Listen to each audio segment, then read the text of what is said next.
എന്തുകൊണ്ടാണ് ഇങ്ങനെ ഒരു കളറ് വരാൻ കാരണം അല്ലേ? നമ്മൾ ഈ ഒരു തുടക്കത്തിൽ ഞാൻ പറയുകയുണ്ടായി, നമ്മുടെ കാലിൻ്റെ കാൽപാദം ചില ആളുകൾക്ക് മുട്ട് വരെയൊക്കെ ഒന്നുണ്ടായിരിക്കും ഈ ഒരു നന്നായിട്ട് ഇച്ചിങ് വരിക, ഇടയ്ക്കിടയ്ക്ക് കാലിലൊരു വീക്കം, രാവിലെ എണീക്കുന്ന സമയത്ത് നന്നായിട്ട് വീക്കം ഉണ്ടായിരിക്കും, പിന്നീട് അത് നടക്കുമ്പോൾ ഒക്കെ ഇത് കുറയും. പിന്നെ എപ്പോഴെങ്കിലും നമ്മൾ ഇരിക്കുകയാണ് അല്ലെങ്കിൽ കൂടുതൽ സമയം കാല് താഴ്ത്തി വെക്കുകയാണെന്നുണ്ടെങ്കിൽ എന്ത് ചെയ്യും, ആ വീക്കം അങ്ങനെ കൂടി കൂടി വരും. കാലിന് ഇടയ്ക്കിടയ്ക്ക് ഇങ്ങനെ നീര് വരിക, അതേപോലെ മിക്ക ആളുകൾക്ക് വരുന്നൊരു കംപ്ലൈൻ്റാണ് കാലിൻ്റെ കളർ ഇങ്ങനെ മെല്ലെ മെല്ലെ എന്ത് ചെയ്യും, മാറിക്കൊണ്ടേയിരിക്കും. അത് കാലങ്ങളായിട്ട് പല മരുന്ന് തേച്ചിട്ടും പല ഡോക്ടർമാരെ കണ്ടിട്ടൊന്നും മാറുന്നില്ല എന്നുള്ള കംപ്ലൈൻറ്റ് പല ആളുകളും പറയാറുണ്ട്. ഇങ്ങനെയുള്ള ആളുകൾ നിർബന്ധമായിട്ട് ശ്രദ്ധിക്കേണ്ടത്, ഇത് പല കാരണങ്ങൾ കൊണ്ടുണ്ടാകും. ഇത് മോസ്റ്റ്ലി അബൌട്ട് 90% വരുന്ന അതിലധികം വരുന്ന കേസുകളും ഇതിൻ്റെ ഒരു പ്രധാന കാരണം എന്ന് പറയുന്നത് വെരിക്കോസ് വെയിൻ ആണ്. അപ്പോൾ ആക്ച്വലി വെരിക്കോസ് വെയിൻ എന്താണെന്നുള്ളതും അതുകൊണ്ട് എന്തൊക്കെ പ്രയാസങ്ങൾ കാലിനും ശരീരത്തിനും മുഴുവൻ എന്തൊക്കെ ഉണ്ടാകും എന്നുള്ളത് നമ്മൾ നിർബന്ധമായിട്ടും അറിഞ്ഞിരിക്കണം. അപ്പോൾ ഇന്ന് നമ്മൾ ഡിസ്കസ് ചെയ്യാൻ പോകുന്ന വിഷയം, നമ്മുടെ ശരീരത്തിൽ വെരിക്കോസ് വെയിൻ ഉണ്ടാകുന്നുണ്ടെങ്കിൽ അതെങ്ങനെ നമുക്ക് പ്രിവെൻറ്റ് ചെയ്യാൻ കഴിയും, അതിൻ്റെ ഒരു കോംപ്ലിക്കേഷൻ, അത് കൂടിക്കഴിഞ്ഞാൽ എന്തൊക്കെ പ്രയാസങ്ങൾ ഉണ്ടാകും തുടങ്ങിയ വിഷയങ്ങളാണ് ഇന്ന് നമ്മളിവിടെ ഡിസ്കസ് ചെയ്യാൻ പോകുന്നത്. ഞാൻ doctor Siraj, medical officer, QNB hospital, Koduvally. എന്തുകൊണ്ടാണ് ഇങ്ങനെ ഒരു കളറ് വരാൻ കാരണം അല്ലേ? നമ്മൾ ഈ ഒരു തുടക്കത്തിൽ ഞാൻ പറയുകയുണ്ടായി, നമ്മുടെ കാലിൻ്റെ കാൽപാദം ചില ആളുകൾക്ക് മുട്ട് വരെയൊക്കെ ഒന്നുണ്ടായിരിക്കും ഈ ഒരു നന്നായിട്ട് ഇച്ചിങ് വരിക, ഇടയ്ക്കിടയ്ക്ക് കാലിലൊരു വീക്കം, രാവിലെ എണീക്കുന്ന സമയത്ത് നന്നായിട്ട് വീക്കം ഉണ്ടായിരിക്കും, പിന്നീട് അത് നടക്കുമ്പോൾ ഒക്കെ ഇത് കുറയും. പിന്നെ എപ്പോഴെങ്കിലും നമ്മൾ ഇരിക്കുകയാണ് അല്ലെങ്കിൽ കൂടുതൽ സമയം കാല് താഴ്ത്തി വെക്കുകയാണെന്നുണ്ടെങ്കിൽ എന്ത് ചെയ്യും, ആ വീക്കം അങ്ങനെ കൂടി കൂടി വരും. പിന്നെ അത് പൊന്തി വെച്ച് നോക്കുമ്പോൾ എന്ത് ചെയ്യും, നോർമലാവുകയും ചെയ്യും. ഇങ്ങനെയുള്ളവർ നിർബന്ധമായിട്ട് ശ്രദ്ധിക്കുകയാണെങ്കിൽ ഇതിന് മോസ്റ്റ് ചാൻസ് വരുന്നത് ഈ പറഞ്ഞിട്ടുള്ള വെരിക്കോസ് വെയിൻ ഉണ്ടാകാൻ സാധ്യത വളരെ കൂടുതലാണ്. എസ്പെഷ്യലി അവർക്ക് വെരിക്കോസ് വെയിൻ എന്ത് ചെയ്യും, എക്സ്റ്റേണലിൽ കാണുകയും ചെയ്യും. ചില ആളുകൾക്ക് വെരിക്കോസ് വെയിൻ ഉണ്ടായിരിക്കും, പക്ഷെ ഇങ്ങനെ നീരിൻ്റെതായിട്ടുള്ള പ്രശ്നങ്ങൾ ഉണ്ടാവില്ല. പക്ഷെ അവർക്ക് എന്ത് ചെയ്യും, നന്നായിട്ട് ഇച്ചിങ് ഉണ്ടായിരിക്കും, നന്നായിട്ട് ചൊറി വരും ഇടയ്ക്കിടയ്ക്ക്. ഇങ്ങനെ കാലിങ്ങനെ തൂക്കിയിട്ട് കഴിഞ്ഞാൽ, പിന്നെ അതേപോലെ തന്നെ കൂടുതൽ നടന്നു കഴിഞ്ഞാലൊക്കെ ചില ആളുകൾക്ക് എന്ത് ചെയ്യും, ഇച്ചിങ് വരാറുണ്ട്. അതേപോലെ തന്നെ ഞാൻ തുടക്കത്തിൽ പറഞ്ഞ പോലെ ഈ ഒരു സ്കിന്നിൻ്റെ ഒരു കളർ ചേഞ്ചസ് കൂടി കാണാൻ കഴിയും. ഇനി വേറൊരു കൂട്ടരുണ്ട്, അവരിൽ പ്രധാനമായിട്ടുണ്ടാകുന്ന വെച്ചിട്ടുണ്ടെങ്കിൽ അവർക്ക് നീർക്കെട്ടുണ്ടായിരിക്കില്ല, അല്ലെങ്കിൽ എക്സ്റ്റേണലായിട്ട് ഈ പറഞ്ഞിട്ടുള്ള ബുദ്ധിമുട്ടുകളൊന്നും ഉണ്ടാവില്ല, പക്ഷേ കളർ ചേഞ്ച് നന്നായിട്ട് കാണാൻ കഴിയും. ഇതെല്ലാം ഉണ്ടാകുന്നതിനൊരു പ്രധാന കാരണം എന്ന് പറയുന്നത് നമ്മുടെ സർക്കുലേഷന് ചെറിയൊരു ഇമ്പയർമെൻറ്റ് വരുന്നതാണ്. പ്രോപ്പർ സർക്കുലേഷൻ നടക്കാതിരിക്കുമ്പോഴാണ് ഈ ഒരു സ്കിൻ കളർ ചേഞ്ച് നന്നായിട്ട് വരുന്നത്, അവിടെ വീക്കം വരുന്നത്, അങ്ങനെയുള്ള പല ബുദ്ധിമുട്ടുകൾ ഉണ്ടാകുന്നത്, ഇച്ചിങ് പോലെയുള്ള സംഗതികൾക്ക് വരുന്നത്. അപ്പോൾ ഇത് എന്തുകൊണ്ടാണ് ഇങ്ങനെ ഒരു കളർ ചേഞ്ച് വരാൻ കാരണം, വെരിക്കോസ് വെയിൻ മാത്രമാണോ ഈ കളർ ചേഞ്ചിന് പിന്നിലുള്ളതെന്നൊക്കെ നമുക്ക് ഇവിടെ നിന്ന് പരിശോധിച്ച് നോക്കാം. അപ്പോൾ ആക്ച്വലി എന്താണ് വെരിക്കോസ് വെയിൻ അല്ല, നമ്മളൊക്കെ കണ്ടിട്ടുണ്ടായിരിക്കും, പല ആളുകൾക്കും ഉണ്ടാകുന്നൊരു സംഭവമാണ് ഈ ഒരു വെരിക്കോസ് വെയിൻ. അതൊന്നൊരു കോമൺ ആയിട്ടുള്ള സംഗതിയായിട്ട് മാറേണ്ടത്. എന്തുകൊണ്ടാണ് ഈ കോമൺ ആയിട്ട് മാറാൻ കാരണം എന്ന് ചോദിച്ചിട്ടുണ്ടെങ്കിൽ നമ്മുടെ ലൈഫ് സ്റ്റൈൽ തന്നെയാണ്, നമ്മുടെ ജീവിതശൈലി തന്നെയാണ് ആക്ച്വലി ഒരു വെരിക്കോസ് വെയിൻ ഉണ്ടാകാനുള്ള ഒരു പ്രധാന കാരണം എന്നുള്ളത്. കാരണം നമ്മൾ രാവിലെ എഴുന്നേറ്റ് രാത്രി കിടക്കുന്ന സമയം വരെ 24 hour നമ്മൾ 24 മണിക്കൂർ സമയം എടുത്ത് നോക്കിയിട്ടുണ്ടെങ്കിൽ നമ്മുടെ കാൽമുട്ടി ശരിയായ രീതിയിൽ മടങ്ങുകയോ ശരിയായ രീതിയിൽ രക്തചക്രമണം നടക്കുന്നില്ല. ഇപ്പോൾ നമ്മൾ ഓഫീസിൽ വർക്ക് ചെയ്യുന്നവരുണ്ടാവും, പിന്നെ അതുപോലെ കമ്പ്യൂട്ടറിൽ കൂടുതൽ വർക്ക് ചെയ്യുന്നവരൊക്കെ ഉണ്ടായിരിക്കും. അപ്പോൾ അവർ ഇരുന്ന് വർക്ക് ചെയ്യുമ്പോൾ എപ്പോഴും നമ്മുടെ ലെഗ്, നമ്മുടെ കാൽഭാഗം എപ്പോഴും 90 ഡിഗ്രിയിലാണ് ഉയർന്നു നിൽക്കുന്നത്. അപ്പോൾ ഈ ഒരു മസിൽ അല്ലെങ്കിൽ അവിടുത്തെ ഒരു രക്തം, ആ ഭാഗത്തുള്ള രക്തം ഉണ്ടല്ലോ, ആ രക്തം മുകളിലേക്ക് കൊണ്ടുപോകാൻ നന്നായിട്ട് പ്രയാസം ഉണ്ടായിരിക്കും. അപ്പോൾ ഒരേ സമയം ലോങ് സ്റ്റാൻഡിങ് ആയിട്ട് നിൽക്കുന്ന ഏതൊക്കെ കേസുകളുണ്ടോ, ഈ ലോങ് സ്റ്റാൻഡിങ് എന്ന് പറയുമ്പോൾ നിന്ന് ജോലി ചെയ്യാമെന്ന് മാത്രമല്ല, ഈവൻ നമ്മൾ ഇരുന്ന് ജോലി ചെയ്യുന്ന കേസുകളുണ്ടല്ലോ, അതായത് കസേരയിൽ ഇരിക്കുന്ന സമയത്തും നമ്മുടെ കാൽമുട്ടിൻ്റെ താഴ്ഭാഗം എങ്ങനെയാണ് നിൽക്കുന്ന, അതേ സ്റ്റാൻഡ് അല്ലെങ്കിൽ സ്റ്റാൻഡിംഗ് പൊസിഷനിൽ അതേ ഉള്ള ഒരു സ്ട്രൈറ്റ് ആയിട്ടാണ് നിൽക്കുന്നത്. അപ്പോൾ അതുകൊണ്ട് തന്നെ ഇരിക്കുന്ന സമയത്ത്, അതായത് കസേരയിൽ ഇരിക്കുന്ന സമയത്തും അല്ലാതെ നിൽക്കുന്ന സമയത്തൊക്കെ എന്താണ് ഈ ലെഗിൻ്റെ പൊസിഷൻ ഇങ്ങനെ ഒരു 90 ഡിഗ്രിയിലാണുള്ളത്. അപ്പോൾ സ്വാഭാവികമായിട്ടും അവിടെയുള്ള മസിലുകൾ ഒരേ പൊസിഷനിൽ നിൽക്കുന്നുണ്ടാകും. അവിടുത്തെ ബ്ലഡ് ഒന്ന് ശരിക്കും കംപ്ലീറ്റ് ആയിട്ട് എന്ത് ചെയ്യില്ല, മുകളിലോട്ട് പോകാൻ കഴിയില്ല, സാധിക്കില്ല.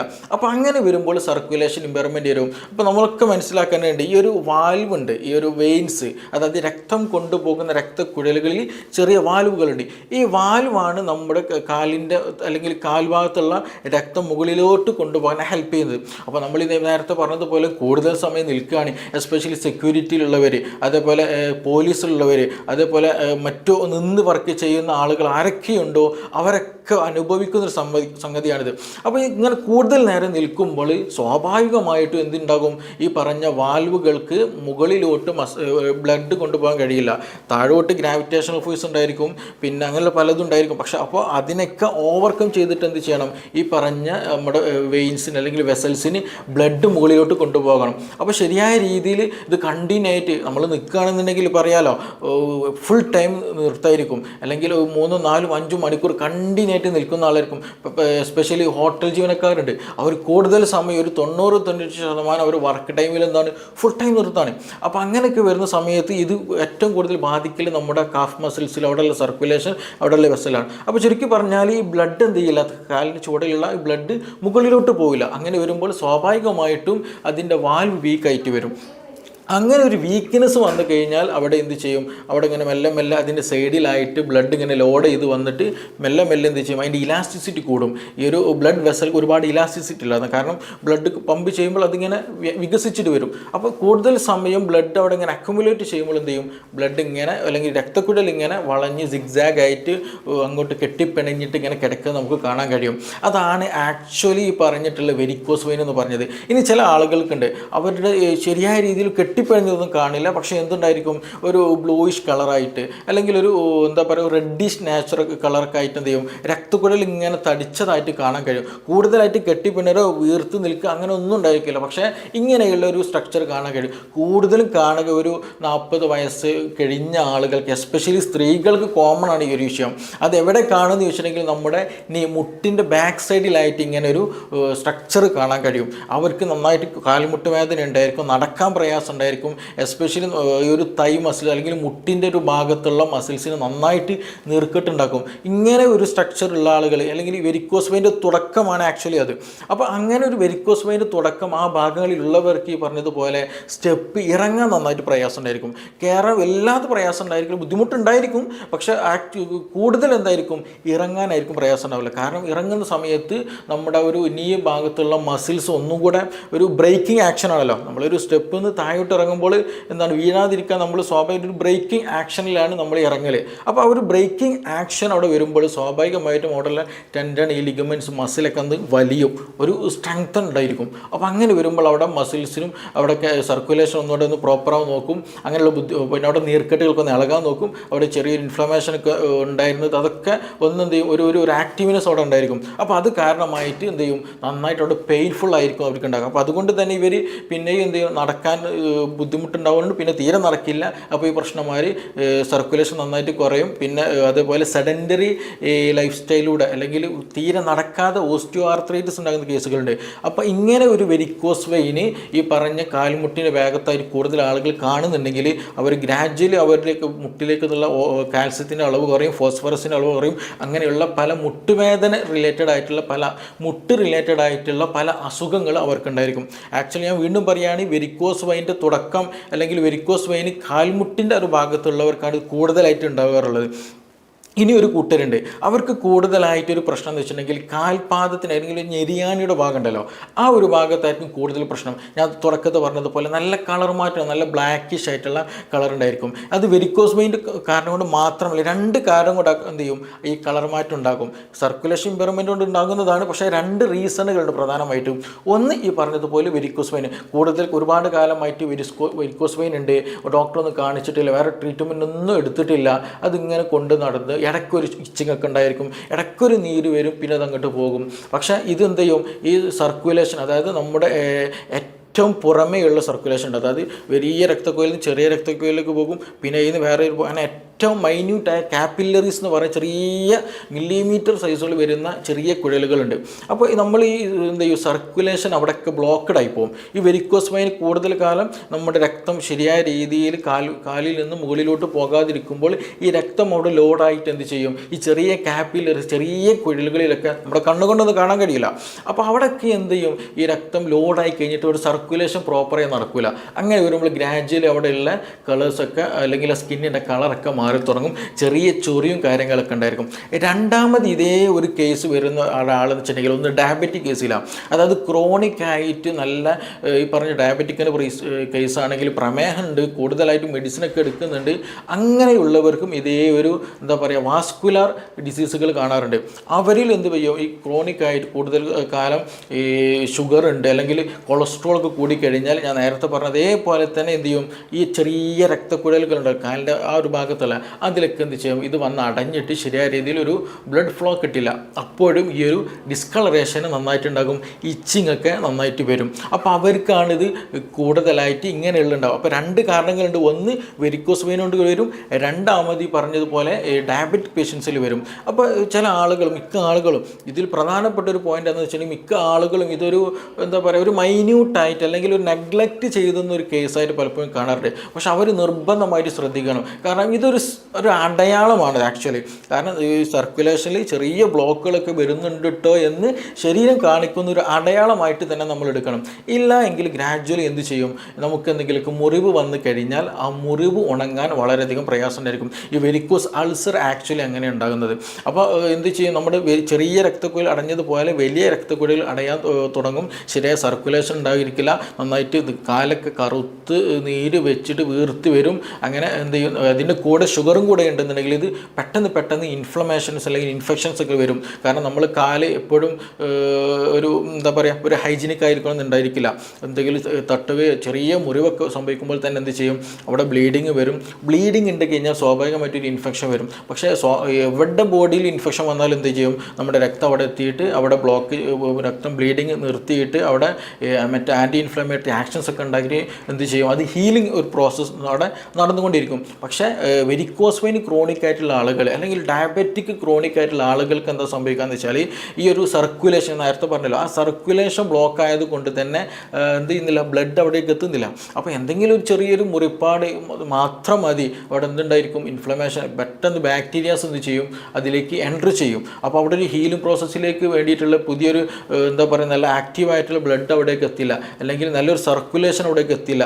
അങ്ങനെ വരുമ്പോൾ എന്താണ്, ആ ഇൻഫെക്ഷൻ ഗ്രാജ്വലി ഇൻക്രീസ് ആയിട്ട് അവിടെ നല്ല പസ് ഫോർമേഷൻ നടക്കും, നന്നായിട്ട് ചലവും നീരൊക്കെ ഒലിച്ചിറങ്ങും, മുറിവ് ഉണങ്ങിയില്ല, പിന്നെ നമ്മൾ മുറിവ് കെട്ടിക്കൊണ്ടിരിക്കും. അങ്ങനെ പല അസ്വസ്ഥതകളും പല ക്രോണിക് കണ്ടീഷനിലേക്ക് എന്ത് ചെയ്യും അത് നയിക്കുമെന്നുള്ളതാണ്.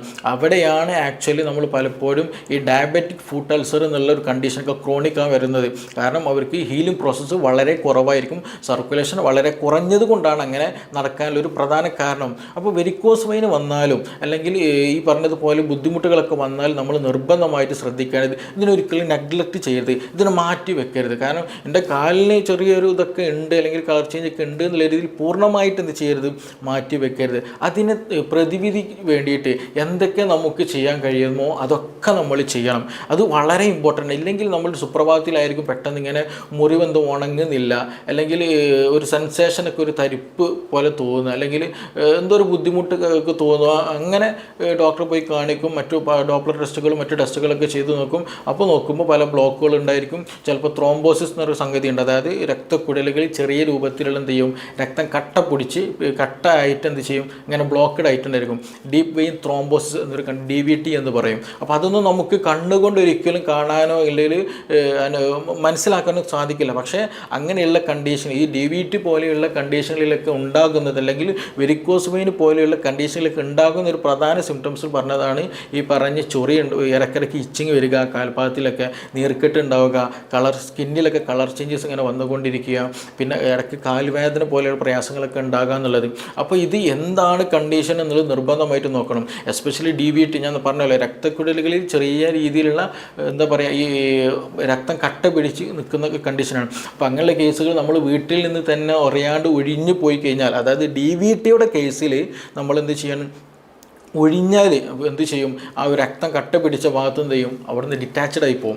ആ രക്തക്കുഴലിൽ നിന്ന് ഡിറ്റാച്ച്ഡ് ആയിട്ട് അവിടുന്ന് വേർപെട്ടിട്ട് എന്ത് ചെയ്യും രക്തത്തിലൂടെ ഇപ്പോൾ നമ്മുടെ കാലിൻ്റെ ഭാഗത്ത് അല്ലെങ്കിൽ തുടയുടെ കാൽമുട്ടിൻ്റെ ഭാഗത്തായിട്ട് DVTയുടെ ഒരു കംപ്ലയിൻ്റ് ഉണ്ടെന്ന് വെക്കാം. അപ്പോൾ നമ്മൾ അമിതമായിട്ട് തെറാപ്പിയും കാര്യങ്ങളൊക്കെ ചെയ്യാണ്, എന്താണ് റീസൺ എന്ന് പോലും നോക്കാണ്ട് വെറുതെ ചെയ്യാണ്. അപ്പോൾ അങ്ങനെയൊക്കെ ചെയ്ത് കഴിഞ്ഞാൽ എന്താ സംഭവിക്കാം, ഈ അതിൻ്റെ ഉള്ളിലുള്ള ഈ രക്തക്കുഴലിൽ ഉള്ളിലുള്ള ഈ രക്തക്കട്ടയുണ്ടല്ലോ അതെന്ത് ചെയ്യും, ആ രക്തത്തിൻ്റെ കൂടെ ഇങ്ങനെ പാസ് ചെയ്യും, അതിങ്ങനെ ശരീരത്തിൻ്റെ പല ഭാഗത്ത് പാസ് ചെയ്യും. അത് എവിടെയെങ്കിലും പോയി അടഞ്ഞു നിന്നാൽ, എസ്പെഷ്യലി നമ്മുടെ ബ്രെയിനിൽ പോയിട്ടാണെന്നുണ്ടെങ്കിൽ, ബ്രെയിനെ സംബന്ധിച്ചോളം ഏറ്റവും മൈന്യൂട്ടായിട്ടുള്ള സർക്കുലേഷൻ നടക്കുന്ന ഒരു സ്പേസാണ് ബ്രെയിൻ എന്ന് പറയുന്നത്. അപ്പോൾ അവിടെയൊക്കെ പോയിട്ട് ഈ പറഞ്ഞ് ചെറിയ രക്തക്കട്ടകൾ അവിടെ പോയി അടഞ്ഞു എന്നാൽ സ്ട്രോക്ക് സംഭവിക്കും. ഇനി അതല്ലാതെ പോകും നമ്മുടെ ഹൃദയത്തിലേക്കാണെന്നുണ്ടെങ്കിൽ സ്വാഭാവികമായിട്ടും എന്ത് ചെയ്യും, ഹാർട്ട് അറ്റാക്ക് പോലെയുള്ള പ്രശ്നങ്ങൾ ഉണ്ടായിരിക്കും.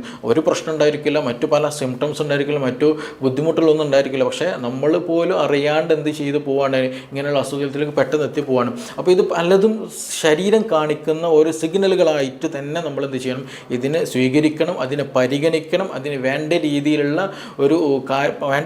കാര്യങ്ങളൊക്കെ നമ്മൾ ചെയ്യണം. അപ്പോൾ ഞാൻ ചുരുക്കി പറഞ്ഞാൽ ഈ വെരിക്കോസ് വെയിന് കൊണ്ടും അതേപോലെ ഡയബറ്റീസും കാരണം കൊണ്ടൊക്കെ ഇത് സംഭവിക്കും. DVT പോലെയുള്ളതും മറ്റു പല പ്രശ്നങ്ങൾ കൊണ്ടൊക്കെ ഇത് സംഭവിക്കും. ഇതിൻ്റെയൊക്കെ ഒരു പ്രധാന കാരണം ഈ പറഞ്ഞതുപോലെ സർക്കുലേഷന് പ്രശ്നം ഉണ്ടാക്കുക എന്നുള്ളതാണ്. അപ്പോൾ നമ്മളിതിന് ട്രീറ്റ്മെൻറ്റ് അല്ലെങ്കിൽ ഇതെങ്ങനെ ഇല്ലാണ്ടാക്കാൻ നോക്കി ചോദിച്ചിട്ടുണ്ടെങ്കിൽ ഈ സർക്കുലേഷൻ കൂട്ടുക എന്നുള്ളതാണ് പ്രധാനമായിട്ടൊന്ന് ചെയ്യാനുള്ളത്. മനസ്സിലായോ?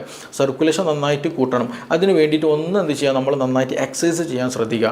എസ്പെഷ്യലി വാക്കിംഗ് വളരെ ഇമ്പോർട്ടൻ്റ് ആണ്. നമ്മൾ നടത്തം നന്നായിട്ട് കൂട്ടണം. പിന്നെ നടക്കുന്നതിനിടയിൽ തന്നെ അല്ലെങ്കിൽ അല്ലാത്ത സമയത്ത് ഇരിക്കുന്ന സമയത്തൊക്കെ എന്താ വെച്ചിട്ടുണ്ടെങ്കിൽ കാൽമുട്ട് പരമാവധി മടക്കിയിരിക്കുക. നമ്മൾ ചമ്രം പടഞ്ഞിരിക്കാന്ന് പണ്ട് കാലങ്ങളിൽ പറയാറുണ്ടല്ലോ. അപ്പോൾ എന്നതുപോലെ തന്നെ എന്ത് ചെയ്യണം, നല്ല രീതിയിൽ കാൽമുട്ട് കംപ്ലീറ്റ് മടക്കിയിരിക്കുന്ന ഒരു കുറച്ച് സമയം നമ്മുടെ ഈ ഓരോ ദിവസവും നമുക്ക് ഉണ്ടായിരിക്കണം. അത് നിർബന്ധമാണ്. എങ്കിൽ മാത്രമേ കാൽമുട്ട് നന്നായിട്ട് മടങ്ങുള്ളൂ, സർക്കുലേഷൻ നന്നായിട്ട് നടക്കുള്ളൂ, അവിടെ മസ്കുലാറും ടെൻഡനും ലിഗമെൻറ്റിൻ്റെ ഒക്കെ ആക്ഷനൊക്കെ കംപ്ലീറ്റ് ആവുകയുള്ളൂ. ഇല്ലാന്നുണ്ടെങ്കിൽ ഈ പറഞ്ഞ പോലെയുള്ള പല പ്രശ്നങ്ങൾ, പെയിൻഫുൾ ആയിട്ടുള്ള കണ്ടീഷനുകളൊക്കെ നമ്മൾ തേടി വരും. അപ്പോൾ അത് നിർബന്ധമായിട്ട് ശ്രദ്ധിക്കുക. പിന്നെ അതേപോലെ തന്നെ നമ്മൾ എക്സസൈസ്, കാഫ് മസിലിന് സപ്പോർട്ടീവായിട്ടുള്ള എക്സസൈസ് ചെയ്യുക. ഞാൻ നേരത്തെ പറഞ്ഞാൽ ഇത് നമ്മുടെ കാലിൻ്റെ ഒരു ഭാഗത്തുള്ള സർക്കുലേഷൻ അല്ലെങ്കിൽ ബ്ലഡ് മുകളിലോട്ട് പോകുന്നില്ല എന്നുള്ളതാണ് പ്രധാനമായിട്ടുള്ള കംപ്ലയിൻറ്റ് അല്ലെങ്കിൽ അതിൻ്റെ ഒരു പ്രധാന റീസൺ എന്ന് പറയുന്നത്.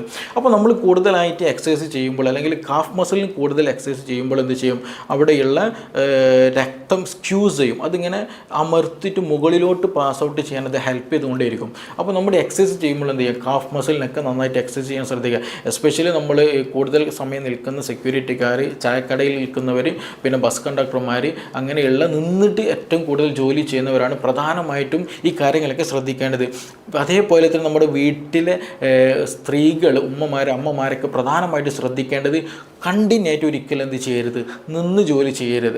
അങ്ങനെ കണ്ടിന്യൂയായിട്ട് നിന്ന് ജോലി ചെയ്യുമ്പോഴാണ് ഈ ഒരു പ്രശ്നം വരുന്നത് കൊണ്ട് തന്നെ കണ്ടിന്യൂയായിട്ട് നിൽക്കുകയേ ചെയ്യരുത്. ഇടയ്ക്ക് എന്ത് ചെയ്യണം, ഇപ്പോൾ നമ്മൾ രാവിലെ എഴുന്നേറ്റ് കഴിഞ്ഞിട്ടുണ്ടെങ്കിൽ പാത്രം കഴുകണം. ഫോർ എക്സാമ്പിൾ, പാത്രം കഴുകുകയാണെന്നുണ്ടെങ്കിൽ പക്ഷേ നിങ്ങൾ നിന്നിട്ടായിരിക്കാം. അത് കഴിഞ്ഞതിന് ശേഷം നിങ്ങൾ പച്ചക്കറി അരിയാണ് അല്ലെങ്കിൽ ഭക്ഷണം തയ്യാറാക്കുകയാണെന്നുണ്ടെങ്കിൽ നിങ്ങൾ നിലത്ത് ഇരുന്നിട്ട് തന്നെ എന്ത് ചെയ്യണം, അടുത്ത പണി ചെയ്യണം. മനസ്സിലായോ? അപ്പോൾ കണ്ടിന്യൂ ആയിട്ട് എന്ത് ചെയ്യരുത്, കണ്ടിന്യൂ ആയിട്ട് ഒരിക്കലും നിൽക്കുന്ന ഒരു ടൈം ഉണ്ടാകരുത്. അങ്ങനെ നിന്ന് കഴിഞ്ഞാൽ ഈ പറഞ്ഞതുപോലെ നമ്മുടെ മസിലും ലിഗമെൻറ്റും ഈ പറഞ്ഞ സ്ട്രക്ചേഴ്സിനൊക്കെ പല ബുദ്ധിമുട്ടുകൾ, പല പ്രശ്നങ്ങളുണ്ടായിരിക്കും. എൻ്റെ അടുത്ത് ഒരു പേഷ്യൻ്റ് വന്നിട്ടുണ്ടായിരുന്നു. അവർ പുറത്ത് ചായക്കടയാണ്. അപ്പോൾ രാവിലെ ചായ അടിക്കാൻ കഴിഞ്ഞാൽ രാവിലെ മീൻസ് ഏകദേശം ഒരു 3 മണി 4 മണിക്ക് എന്ത് ചെയ്യും, വർക്ക് തുടങ്ങുന്നുണ്ട്. അപ്പോൾ പിന്നെ ഫ്രീ ടൈം കിട്ടുന്നത് ഏകദേശം ഒരു 10, 11, 12 മണിയോട് അടുപ്പിച്ചിട്ടാണ് ഈ പറഞ്ഞവർക്ക് ഫ്രീ ടൈം കിട്ടുന്നത്. പിന്നെ അവർ അടുത്ത ഷിഫ്റ്റ് വരുന്ന വെച്ചാണ് ഒരു വൈകുന്നേരം 3 മണി ആകുമ്പോഴത്തേന് പിന്നെ എന്ത് ചെയ്യണം, അടുത്ത ഷിഫ്റ്റിൽ കയറണം. അപ്പോൾ ഇത്രയും പിന്നെ ഒരു ഏകദേശം രാത്രി ഒരു 2 മണിയുടെ നിയറസ്റ്റായിട്ട് എന്ത് ചെയ്യുന്നുണ്ട്, ആ ഒരു വർക്ക് പിന്നെയും വരുന്നുണ്ട്. അപ്പോൾ ഇത്രയും സമയം കണ്ടിന്യൂ നിന്നിട്ട് അവരുടെ മെയിൻ കംപ്ലയിൻറ്റ് എന്തായിരുന്നു, ഈ പറഞ്ഞ പോലെയുള്ള എന്താ ചെയ്യുക, സ്കിന്നിൻ്റെ കളർ നന്നായിട്ട് മാറിയിട്ടുണ്ട്. ഇടയ്ക്ക് നീരിൻ്റെ അത്ര പ്രശ്നമില്ല, ഇടയ്ക്ക് എന്ത് ചെയ്യുക, നീര് വരുന്നുണ്ട്, അത് പോകുന്നുണ്ട്. പിന്നെ ഈ പറഞ്ഞതുപോലെ നന്നായിട്ട് സിഗ്സാഗ് ആയിട്ട് തന്നെ നന്നായി തടിച്ച് വീർത്തിട്ട് തന്നെ നമുക്ക് വെരിക്കോസ് വെയിൻ കാണാൻ കഴിയുന്നത്. അപ്പോൾ അവർക്ക് സ്വാഭാവികമായിട്ട് എന്ത് ചെയ്യും, അതിനുള്ള പ്രോപ്പർ ട്രീറ്റ്മെൻറ്റ് തന്നെ കൊടുത്തപ്പോൾ അത് നല്ല രീതിയിൽ മാറുകയും ചെയ്തു. അതിന് പ്രോപ്പർ ട്രീറ്റ്മെൻറ്റ് നമുക്ക് ചെയ്യാൻ കഴിയുക എന്ന് വെച്ചിട്ടുണ്ടെങ്കിൽ, ഒന്ന് ഈ പറഞ്ഞ പോലെയുള്ള എന്ത് ചെയ്യണം, അതിൻ്റെ വാസ്കുലാരിറ്റി കുറച്ച് അല്ലെങ്കിൽ അത് എന്ത് ചെയ്യണം, ആ വീക്കം ഒന്ന് കുറക്കാൻ, ഈ പറഞ്ഞ പോലെ സിഗ്സാഗായി തടിച്ച് നിൽക്കുന്നുണ്ടല്ലോ വെസലുകൾ അല്ലെങ്കിൽ രക്തക്കുഴലുകൾ, അതിൻ്റെ വീക്കം കുറക്കാനുള്ള മരുന്നുകളുണ്ട്. അതേപോലെ തന്നെ സർക്കുലേഷൻ, ആ എക്സ്റ്റേണൽ സർക്കുലേഷൻ നന്നായിട്ട് കൂട്ടാൻ വേണ്ടിയിട്ടുള്ള ചില മെഡിസിൻസ് അപ്ലിക്കേഷൻ അപ്ലൈ ചെയ്താൽ തന്നെ എന്ത് ചെയ്യും, ഗ്രാജ്വലി എന്ത് ചെയ്യും, അതിന് പതിയെ മാറ്റങ്ങൾ നമുക്ക് കാണാൻ കഴിയും.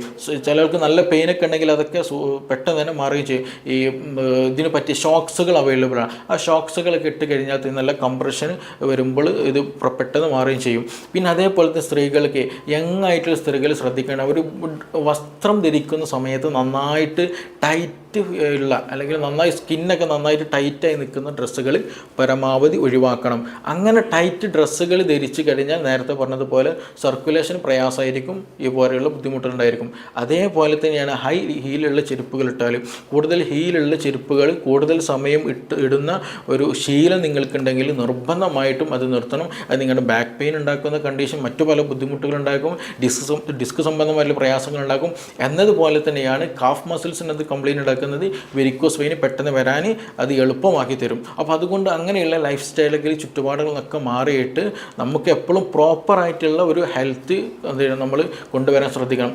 പിന്നെ ഇതിന് കൂടെ തന്നെ നമ്മൾ ട്രീറ്റ്മെൻറ്റിൽ ശ്രദ്ധിക്കേണ്ട, അല്ലെങ്കിൽ നമ്മുടെ കൂടുതലായിട്ട് നീര് വരുന്നുണ്ടെങ്കിൽ, കൂടുതലായിട്ട് ഇച്ചിങ് ഉണ്ടെന്നുണ്ടെങ്കിൽ, ഈ സ്കിൻ ഡിസീസ് കളർ കൂടുതലായിട്ട് വരുന്നുണ്ടെങ്കിലൊക്കെ അവർ പ്രധാനമായിട്ട് ശ്രദ്ധിക്കേണ്ടത് ശോധന അല്ലെങ്കിൽ വയറ്റുന്ന ശരിയായ രീതിയിൽ അല്ലെങ്കിൽ ശരിയായ രീതിയിൽ ടോയ്ലറ്റിൽ പോകുന്നുണ്ടോ എന്നുള്ളത് നിർബന്ധമായിട്ട് ഉറപ്പുവരുത്തണം. ചില ആളുകൾക്ക് അങ്ങനെ ഉണ്ടാകാറുണ്ട്. ഈ ടോയ്ലറ്റിൽ പോക്ക് കുറഞ്ഞു വരുമ്പോൾ സ്വാഭാവികമായിട്ട് കാലിൽ നീര് വരും. ഈ പറഞ്ഞ പല ബുദ്ധിമുട്ടുകൾ കാലിൽ കൂടുന്നതായിട്ട് കാണാൻ കഴിയും. അതേസമയം ടോയ്ലറ്റിൽ പോക്ക് നന്നായിട്ട് ശോധന നമുക്ക് കൊടുത്തു കഴിഞ്ഞാൽ, അതിന് മെഡിസിൻ നൽകി പ്രോപ്പർ മെഡിസിൻ നൽകി കഴിഞ്ഞാൽ, അതിനൊരു പ്രോപ്പർ ട്രീറ്റ്മെൻറ്റ് എടുത്തു കഴിഞ്ഞാൽ ശോധനയ്ക്ക് കിട്ടുന്ന സമയത്ത് സ്വാഭാവികമായിട്ടും ഈ പറഞ്ഞ ഈ ഒരു നീർക്കെട്ടും ചൊറിച്ചിലൊക്കെ നല്ല പോസിറ്റീവായിട്ട് മാറ്റം കാണാൻ കഴിയും. അപ്പോൾ അങ്ങനെ നിങ്ങൾക്ക് ഈ പറഞ്ഞ പോലെ ശോധനയ്ക്ക് എന്തെങ്കിലും പ്രയാസം ഉണ്ടെന്നുണ്ടെങ്കിൽ നിർബന്ധമായിട്ടും ശോധന അത് ക്ലിയർ ചെയ്യാൻ ശ്രദ്ധിക്കണം. ഇല്ല എങ്കിൽ കാലിൻ്റെ ഈ ഒരു അസ്വസ്ഥതകൾ വളരെയധികം കൂടുതലായിരിക്കും. അപ്പോൾ നമ്മളിത് ശ്രദ്ധിക്കേണ്ടത്, നമ്മളിന്ന് ഡിസ്കസ് ചെയ്തൊരു വിഷയം എന്താണെന്ന് വെച്ചിട്ടുണ്ടെങ്കിൽ, ഈ വെരിക്കോസ് വെയിൻ കാണിക്കുന്ന സിമ്പിൾ പല ആളുകളും ഇതൊരു നെഗ്ലക്റ്റ് ആയിട്ട് കാണിക്കാറാണുള്ളത്. ഒരു എക്സ്ട്രീം കണ്ടീഷനിൽ നല്ല പെയിൻഫുൾ കണ്ടീഷന് പോകുമ്പോൾ മാത്രം ഒരു കൺസൾട്ടേഷൻ ട്രീറ്റ്മെൻറ്റ് എന്നുള്ള രീതിയിലേക്ക് പോകാറുണ്ട്. പക്ഷേ അതൊരിക്കലും ചെയ്യരുത്. അതിന് മുമ്പായിട്ട് ശരീരം കാണിക്കുന്ന ഒരു സിഗ്നലായിട്ട് എടുത്തിട്ട് തന്നെ അതിന് പ്രോപ്പറായിട്ടുള്ള എക്സസൈസ്, പ്രോപ്പറായിട്ടുള്ള ഡയറ്റ്, അതിന് ട്രീറ്റ്മെൻറ്റ് കാര്യങ്ങൾ അത് ഫോളോ ചെയ്തിട്ട് തന്നെ നമ്മൾ മുന്നോട്ട് കൊണ്ടുപോകണം. ഇല്ല എങ്കിൽ നമ്മുടെ കാലിൻ്റെ ആരോഗ്യം മാത്രമല്ല നമ്മുടെ ശരീരത്തിൻ്റെ ആരോഗ്യത്തെ തന്നെ എന്ത് ചെയ്യും, അത് ബാധിക്കും. അത് നിർബന്ധമായിട്ട് ശ്രദ്ധിക്കുക. പിന്നെ ഭക്ഷണത്തിലൊക്കെ കൂടുതലായിട്ട് പ്രോട്ടീൻ ഡയറ്റായിട്ടുള്ള ഭക്ഷണങ്ങളൊക്കെ, അതായത് കൂടുതൽ ബീഫും ഇറച്ചി മീനുകളൊക്കെ ഒന്ന് കുറയ്ക്കുക. അതേപോലെ തന്നെ കൂടുതൽ ഷുഗറി ആയിട്ടുള്ള കണ്ടന്റുകളും ഒഴിവാക്കാൻ ശ്രദ്ധിക്കണം. ആവശ്യത്തിന് മാത്രം അത് കഴിക്കാൻ കേട്ടുള്ളൂ. അതേസമയം നമ്മുടെ ഭക്ഷണത്തിൽ എന്ത് ചെയ്യുക, വെജിറ്റബിൾസുകളും ഫ്രൂട്ട്സുകൾ, കൂടുതൽ മധുരമില്ലാത്ത വെജിറ്റബിൾസ് ഫ്രൂട്ട്സുകളൊക്കെ, ഈ അത്തിപ്പഴം ഉണ്ടല്ലോ, ഈ അത്തിപ്പഴം ഒരു 3-5 രാത്രി എന്ത് ചെയ്യുക, നമ്മൾ കിടക്കുന്ന നേരത്ത് കഴുകിയിട്ട് വെള്ളത്തിലിട്ട് രാവിലെ എന്ത് ചെയ്യണം, അതെടുത്ത് വെറും വയറ്റിൽ തന്നെ കഴിച്ചത് ശീലമാക്കുന്നതൊക്കെ വളരെ നല്ലതാണ്. ദഹനത്തിന് നല്ലതാണ്. നീർക്കെട്ട് പോകാൻ, ഈ ചൊറിക്കും മറ്റും എന്താ പറയുക, ഇടയ്ക്കിടയ്ക്ക് വീക്കം വരുന്നതിനൊക്കെ നിൽക്കുന്നതിന് ഏറ്റവും ബെനിഫിഷ്യൽ ആയിട്ടുള്ളൊരു മെഡിസിനും കൂടെയാണ്. അപ്പോൾ അത് കുറേ ഇടയ്ക്കിടയ്ക്ക് അല്ലെങ്കിൽ കണ്ടിന്യൂ ആയിട്ട് കുറച്ച് കാലം എടുക്കുന്നത് വളരെ നല്ലൊരു കാര്യം കൂടെയാണ്. അപ്പോൾ ഈ കാര്യങ്ങൾ നിർബന്ധമായിട്ട് ശ്രദ്ധിക്കണം. ഇതൊരിക്കലും തള്ളിക്കളയരുത്. ഇതൊക്കെ ഈ ഒരു കളർ ചേഞ്ച് എന്ന തുടക്കത്തിൽ പറഞ്ഞൊരു കളർ ചേഞ്ചും, പിന്നെ അതേപോലെ ഈ ഞരമ്പ് തടിക്കുന്നത്, ഇടയ്ക്കിടയ്ക്ക് നീര് വരുന്നത്, ഇതൊക്കെ എന്താണ്, ഓരോ സൈനുകളാണ്, ഓരോ അടയാളങ്ങളാണ്. അപ്പോൾ ആ അടയാളങ്ങൾ നമ്മൾ പരിഗണിച്ചുകൊണ്ട് തന്നെ നമ്മുടെ ശരീരത്തിൽ നമ്മൾ എന്ത് ചെയ്യണം, ട്രീറ്റ് ചെയ്യണം. അതിനുള്ള പരിഹാരം കാണണം. പിന്നെ നമ്മൾ കിടക്കുന്ന സമയത്ത്, അതേപോലെ ഇരിക്കുന്ന സമയത്തൊക്കെ കാല് എന്ത് ചെയ്യുക, തൂക്കി ഇടാതെ, ഞാൻ നേരത്തെ പറഞ്ഞു, നമ്മൾ ഇരിക്കുക എന്ന് പറയുമ്പോൾ, കസേരയിൽ ഇരിക്കുക എന്ന് പറയുമ്പോൾ പോലും എന്താണ്, നമ്മുടെ കാല്, അതായത് മുട്ടിന് താഴെയുള്ളൊരു ഭാഗം എങ്ങനെയാണ്, 90 ഡിഗ്രിയിൽ, അതായത് നിൽക്കുന്ന ഒരു സ്റ്റേജ് എങ്ങനെയാണോ അതേപോലെ തന്നെയാണ് ആക്ച്വലി നമ്മൾ ഇരിക്കുന്ന സമയത്തും കാലിൻ്റെ ഒരു ഭാഗം എന്നുള്ളത്, ആ ഒരു താഴ്ഭാഗം എന്ന് പറയുന്നത്. അപ്പോൾ അതുകൊണ്ട് തന്നെ നമ്മൾ ഇരിക്കുന്ന സമയത്ത് സോഫയിലോ ചെയറിലോ ബെഞ്ചിലൊക്കെ ഇരിക്കുന്ന സമയത്ത് കാല് മടക്കി വെച്ചിട്ട് ഇരിക്കാൻ ശ്രദ്ധിക്കുക. വീട്ടിലൊക്കെ ഒരു പായ വാങ്ങിയിട്ട് തന്നെ എന്ത് ചെയ്യണം, ആക്ച്വലി നമ്മൾ നിലത്തിരുന്നിട്ട് തന്നെ ഇരിക്കാൻ ശ്രദ്ധിക്കണം. ടോയ്ലറ്റിലൊക്കെ പോകുന്ന സമയത്ത് പരമാവധി എന്ത് ചെയ്യുക വെച്ചിട്ടുണ്ടെങ്കിൽ, ഈ പറഞ്ഞ യൂറോപ്യൻ ടോയ്ലറ്റൊക്കെ ഒഴിവാക്കിയിട്ട് നമ്മുടെ സാധാ ഇന്ത്യൻ ടോയ്ലറ്റ് തന്നെ ഉപയോഗിച്ച് കാല് മടക്കി എന്ത് ചെയ്യുക, കാഫ് മസിലൊക്കെ നന്നായിട്ട് ആക്റ്റീവായിട്ട്, മുട്ടൊക്കെ എന്ത് ചെയ്യുക, നന്നായിട്ട് ഇളകിയിട്ട് തന്നെ എന്ത് ചെയ്യണം, ഇരിക്കാൻ ശ്രദ്ധിക്കുക. അപ്പോൾ സർക്കുലേഷൻ കാര്യങ്ങളൊക്കെ ഉണ്ടാകുമ്പോൾ ഈ ഒരു വെരിക്കോസിൻ്റെ പ്രശ്നമോ കാര്യങ്ങളൊന്നും ഉണ്ടാവില്ല. അപ്പോൾ ആ കാര്യങ്ങളൊക്കെ എന്ത് ചെയ്യണം, അങ്ങനെ ഒരു നല്ലൊരു ലൈഫ് സ്റ്റൈൽ നമ്മൾ മെയിൻറ്റെയിൻ ചെയ്തെടുക്കാൻ പരമാവധി ശ്രദ്ധിക്കണം. അത് നിർബന്ധമായിട്ട് തന്നെ നിങ്ങൾ ജീവിതത്തിൽ പുലർത്തുകയും വേണം. ഓക്കെ. അപ്പോൾ ഇനി ഇതുമായി ബന്ധപ്പെട്ട് നിങ്ങൾക്ക് എന്തെങ്കിലും അറിയാനുണ്ടെങ്കിൽ, ഇത് എങ്ങനെ മെഡിസിൻ എടുക്കും, ഇത് കൂടുതലും മെഡിസിൻ എടുക്കണ്ടോ എന്നൊക്കെ പല സംശയങ്ങൾ ചിലപ്പോൾ നിങ്ങൾക്ക് ഉണ്ടായിരിക്കും. അങ്ങനെ എന്തെങ്കിലും സംശയങ്ങൾ കൂടുതലായിട്ട് എന്തെങ്കിലുമൊക്കെ അറിയണമെന്നുണ്ടെങ്കിൽ എന്ത് ചെയ്യുക, നിങ്ങൾക്ക് ഈ താഴെ തന്നിട്ടുള്ള നമ്പറിലൊന്ന് കോൺടാക്റ്റ് ചെയ്യുക. ഓക്കെ. നമുക്കിനി മറ്റൊരു വിഷയം ബന്ധപ്പെട്ടിട്ട് വീണ്ടും കാണാം. Thank you.